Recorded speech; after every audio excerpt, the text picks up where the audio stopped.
اور یاد کرو جب کہ ہم نے کہا فرشتوں سے سجدہ کرو سب کے سب آدم کو، جھک جاؤ آدم کے سامنے، فسجدوا، ان سب نے سجدہ کیا، الا ابلیس، سوائے ابلیس کے۔ البتہ اس آیت میں ایک مغالطہ پیدا ہوتا ہے، الا ابلیس، سوائے ابلیس کے۔ مغالطہ یہ پیدا ہوتا ہے کہ شاید وہ بھی فرشتہ تھا، اس لیے کہ حکم تو فرشتوں کو دیا گیا تھا۔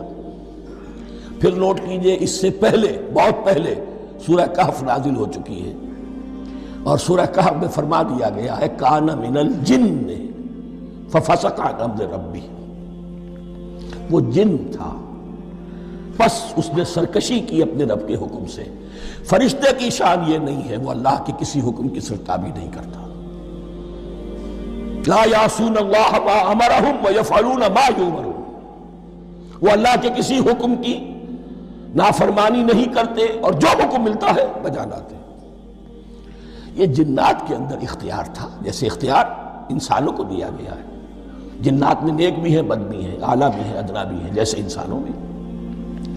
لیکن یہ عزازیل جو جن تھا، علم اور عبادت دونوں کے اعتبار سے بہت بلند ہو گیا تھا، اور یہ فرشتوں کا یوں سمجھیے کہ ہم نشین، فرشتوں کے ساتھ اس طور سے شامل، جیسے بہت سے انسان بھی اگر اپنی بندگی میں، زہد میں، عبادت میں، نیکی میں ترقی کریں تو ان کا ملائے اعلیٰ کے ساتھ، عالم ارواح کے ساتھ، عالم ملائکہ کے ساتھ ایک رابطہ قائم ہوتا ہے۔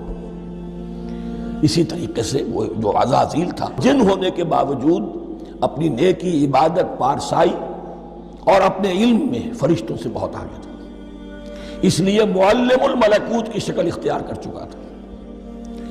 اس کو اپنی زون تھا، یہ بات جیسا کہ میں نے عرض کیا 7 مرتبہ قرآن میں یہ بات آئی ہے، قصہ ابلیس و آدم، کہ فرشتوں کو حکم ہوا کہ سجدہ کرو، سب جھک گئے، ابلیس نے سجدے سے انکار کر دیا 7 مرتبہ۔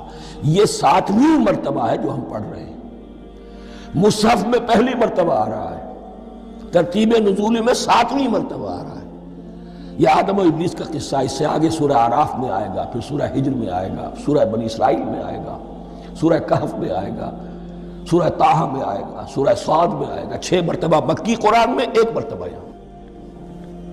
تو یہاں اشارہ نہیں کیا، اس لیے مغالطہ ہو سکتا ہے، لیکن یہ کہ سورہ کہف میں آپ کو بتا چکا ہوں کان من الجن ففسق عن امر ربہ۔